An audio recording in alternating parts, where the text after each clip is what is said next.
And then Lydia manages to kind of choke out to her husband what happened. And there's a pause, and then Norbert says to her, "It's bad.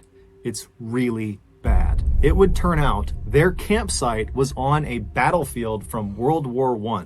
And buried... Whoa, what? Oh my lord, bro.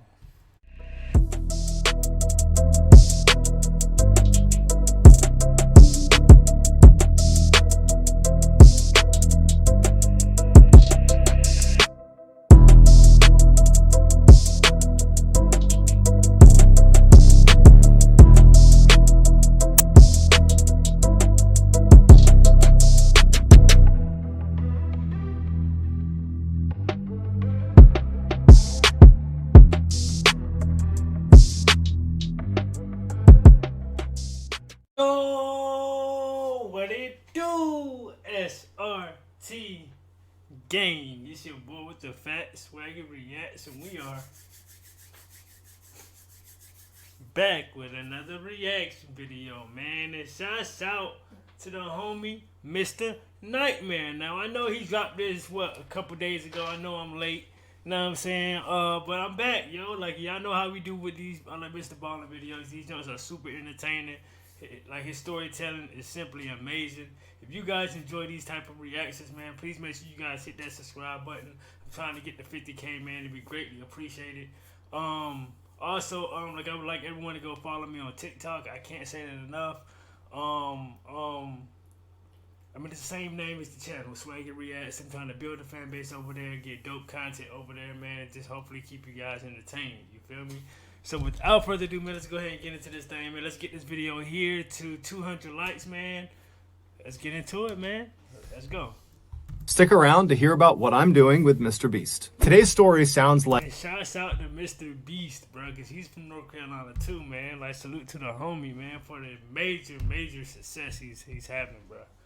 Real talk. Like a terrifying urban legend that couldn't possibly be true, but it is true, and it happened recently. But before we get into today's story, if you're a fan of the strange, dark, and mysterious delivered in story format, then you come to the right place, because that's all we do, and we upload 1 or 2 times every week. So if that's of interest to you, the next time the like button is running late for their flight, offer to give them a ride to the airport, but make sure you first sneak several 3.5-ounce containers of toothpaste into their luggage. Also, please subscribe to our channel and turn...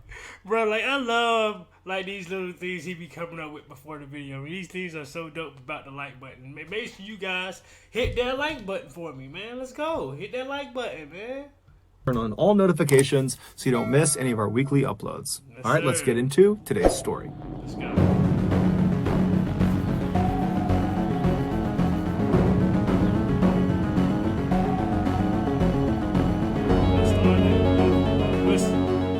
In 2017, 27-year-old Lydia Makarchuk left her home country of Ukraine and moved to Bracknell, which is a town just outside of London. Shortly after moving into her new apartment, Lydia went out and got a job as an accountant at a local hotel, and then after that, Lydia pretty much swore off her social life and instead just focused exclusively on working hard and saving money. The one reprieve she got from work was going to church on Sundays. 2 years later, Lydia was at her church enjoying the coffee hour that always followed the Sunday sermon when another member of her church, who she didn't really speak to, this 41-year-old man named Norbert Varga, approached her and kind of awkwardly complimented her shoes. And she was so flattered by this that it opened up a friendly conversation between the two of them. And during this conversation, Lydia was pleasantly surprised to find out that Norbert was an expat too. An expat is someone who lives outside of their native country. Norbert had moved to the UK in 2018, so that's 1 year after Lydia had moved to the UK, and he came from Hungary, which shares a border with Ukraine. And just like Lydia... Oh yeah, like shouts out to all my peoples that subbed up to me from the UK, man. Salute to all y'all, man. And also, like, I never even said the title of the damn video, but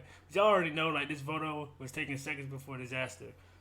Yeah, I was just sitting there like, brother, I didn't even say the title of the damn video, but like, yeah, I mean, Sorry, let's go. that Norbert was an expat too. An expat is someone who lives outside of their native country. Norbert had moved to the UK in 2018, so that's 1 year after Lydia had moved to the UK, and he came from Hungary, which shares a border with Ukraine. And just like Lydia, when he got to the UK, he kind of put all his energy into his work and trying to save money. He was a radio technician and a photographer. And so the two spend the rest of this coffee hour chatting and enjoying each other's company, and then afterwards, when they left the church and they both got home, they both found themselves thinking about the other. There was clearly an attraction there. And so the following Sunday, they both very eagerly rushed back to church in order to spend more time together. And sure enough, during that coffee hour, they spent the whole time together just chatting it up. And then afterwards, they exchanged phone numbers and made plans to get together outside of church. They were going to go on a date. And so the rest, as they say, is history. 2 years after Norbert complimented Lydia's shoes, they got married in Bracknell. And while the wedding was great, Like, sometimes that all, I mean, like in relationships, like that, all it takes is just like little conversation like that, and just complimenting someone's shoes, and you guys just automatically just hit it off. You get what I'm saying? So, like, perfect example here. Let's go. Complimented Lydia's shoes, they got married in Bracknell. And while the wedding was great, unfortunately, none of Lydia's family members, who were all in Ukraine, none of them could attend the actual wedding. Man. And so the newlywed couple decided the way they would handle that is their honeymoon would be spent in Ukraine. That way Lydia's family could celebrate their wedding as well. For a variety of reasons, this honeymoon trip to Ukraine kept getting pushed back, but finally in September of 2021, everything lined up, everyone was available, and so Norbert and Lydia rushed to the airport and they hopped on a flight. And during this flight to Ukraine, Lydia remembers being so excited specifically about her husband finally getting a chance to spend some time with her 29-year-old younger brother Miroslav. Lydia was very close with her brother, and so it mattered to her greatly that he and her husband had a good relationship. But to that point, because of the great physical distance between the UK and Ukraine, the two had really not had that much interaction, and so they really didn't know each other very well. And so this trip was really important to Lydia, and Miroslav, he really picked up on that because he put together this camping trip for the end of their stay in Ukraine, where he knew he'd be able to step aside with Norbert and chat with him and get to know him a little bit. And so that was kind of like the fail-safe, where if he and Norbert did not get a chance to speak all week because they were visiting with so many people, they would have a chance to at the end of the week on this camping trip. So after a few hours of flying, Lydia and Norbert touch down in Ukraine, and they make their way to Lydia's family's house where they're going to be staying for the week. And that night, and for the next several days, the couple was swamped with several family reunions and meetups with old friends that hadn't seen Lydia in years. And so Norbert and Miroslav were not getting any time to themselves, and Lydia really knew that. And so she and Norbert began looking forward to this camping trip, because that not only represented a kind of peaceful break from the chaos of all these reunions, but it also did represent the one chance they knew Miroslav and Norbert would get to interact with each other. And so finally, September 15th, the end of the week, it came, and it was time to go on this camping trip. And so Lydia and Norbert and Miroslav and 9 other family members, they all packed up their tents and their camping belongings, and they loaded up a couple of cars, and they drove over to the base of the Carpathian mountain range. This mountain range, which stretches for nearly 1,000 miles across Eastern and Central Europe, are very popular amongst tourists because it's stunningly beautiful. Everything is green and lush. It's definitely beautiful, bro. Like, look at this picture, bro. Like, this can be my damn picture for my laptop right now or something, bro. Like, this is beautiful, bro. Beautiful.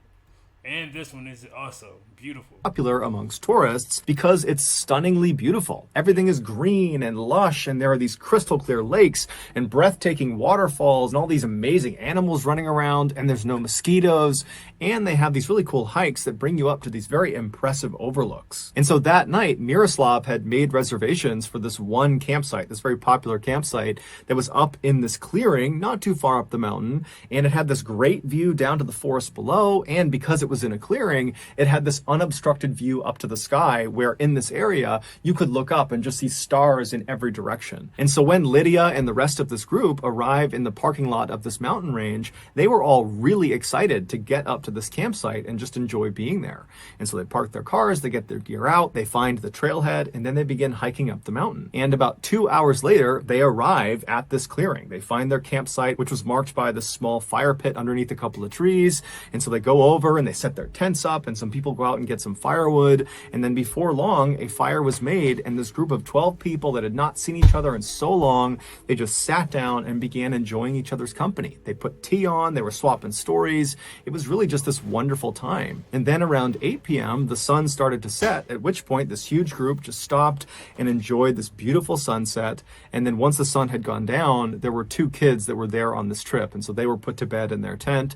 And then the remaining 10 adults just kind of hung out by the fire and enjoyed each other's company. And it was actually during this second half of the night that Norbert and Miroslav finally really got a chance to just chat with each other. So for about an hour, they were talking to each other, and Lydia is just watching this happen, and she couldn't be happier. This is like the perfect ending to this trip. And then around 9 p.m., Norbert stands up. Lydia sees him stand up, and he tells the group he's going to run back to his tent, which was a ways away from the campfire, and he was going to get his camera. And so Lydia said, okay, no problem. And she remembers watching him walk off into the distance, because when you're at the campfire, if you're looking away from the campfire, everything is pitch black in that direction. And so she watches him disappear into the darkness, and then she and her brother and everyone else just kind of turn back towards the campfire. And then all she remembers about what happens next is she heard a whistling sound. And at first it was very faint, but it started to get very, very loud. And when it got loud, she tried to kind of figure out where it was. But before she could, suddenly something hit her in the face, predominantly hit her in the nose.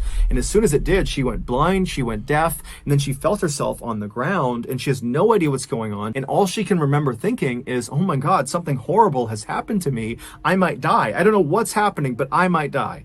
And so she started praying for herself to survive whatever was happening to her. And then her hearing started to come back just a little bit. Her vision was still totally blurred. She could only kind of tell where the fire was because it was bright. But her hearing, it started to come back. And that's when she heard moaning coming from somewhere near her. And so she's thinking, okay, whatever horrible thing has happened to me has happened to other people too. And so instead of just... Yo, like, what's all thing happened, bruh? Like, this is terrible. Yo. What the okay, whatever horrible thing has happened to me has happened to other people too. And so instead of just praying for herself, she began praying for everyone who was at this campsite. And so as her hearing is getting louder and louder, and she's hearing more and more moaning and crying happening all around her, she suddenly hears her husband screaming her name. Her vision is still gone, but she knows it's him, and he lands right behind her, and he grabs her, and he's just repeating her name over and over and over again. And then Lydia manages to kind of choke out to her husband, what happened? And there's a pause, and then Norbert says to her, it's bad. It's really bad. It would turn out their campsite was on a battlefield from World War I, and buried... Whoa, what? Oh my Lord, bro. Their campsite was on a battlefield from World War I, and buried underneath the soil right under their fire pit was an unexploded bomb from World War I. Meaning, for over 100... Oh my God, so you mean it... Yo, so it was a mine or something like... Oh my Lord. Was an unexploded bomb from World War I. Meaning, for over 100 years, countless campers have arrived at this campsite and lit fires on top of this bomb that they couldn't see.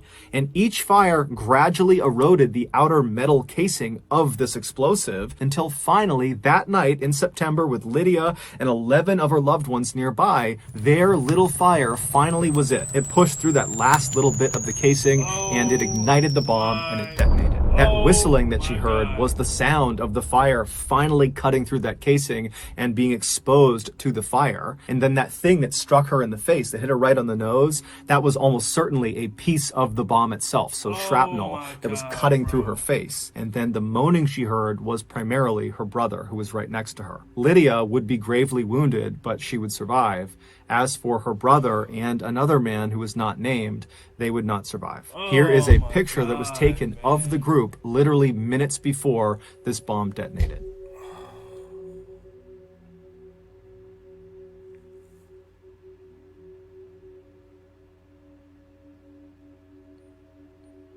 In 2015, like, bro, that is so terrible, bro. Like people just go on like a friendly family old, like, you know, camping just to go spend some time with each other, bro. And like, bro, it'll be the last time that you ever see them, cause they, oh my God, bro. It's terrible. That's terrible. Rest in peace to the two people that lost their lives, man. I'm just happy that, majority of them survived. It was, but I mean, obviously, like R.I.P. to the people that lost their lives, man. It's crazy. What I saw in 2015, I was in the military, and me and my unit were sent overseas to do some training. Now, normally, training for us consisted of doing things both on the land and also in the oceans. But when we got to this particular country, we were told by this country that we were not allowed to go in their waterways unless we had head-to-toe complete full-body protection. And even then, it was still pretty risky. And so naturally, we said, why? And they said, because our waterways are too toxic. They are too polluted. We were skeptical because previously we had dove and been in waters that were really, really hazardous. And so the idea that some trash was going to stop us from doing any training in the water seemed far-fetched. But when we got there and we walked down to the edge and looked out at the water, we were shocked. The water looked black from all the oil and pollution, and amidst this black sludge were thousands and thousands and thousands of pieces of plastic just bobbing on the surface in all directions. It was truly staggering. But what really amazed me was nobody was trying to fix this. There was no attempts being made to clean up this waterway. In fact, the opposite was happening. Because this waterway had gotten so bad, people had just kind of given up on it and just continued to dump trash and pollutants into this waterway. And so we would go out on our boats into this water. We would not go in it, but we'd be out in the water and we would look down and we would just see dead sea lions and dead birds and other dead marine animals just floating on the surface. And they had all most likely died from either eating plastic or getting trapped in plastic or consuming some other toxic pollutant. I mean, literally, their homes have become a death trap because of this plastic and pollution crisis. And so a few weeks ago, when I was That's terrible as well. Like, us humans losing lives, and then these animals as well, bro. Like, just because, like they was just having a regular home for years, and then just polluted with just trash, and like that's why like recycling is so important, bro. For stuff like this to not happen, bro. Like, for real, bro.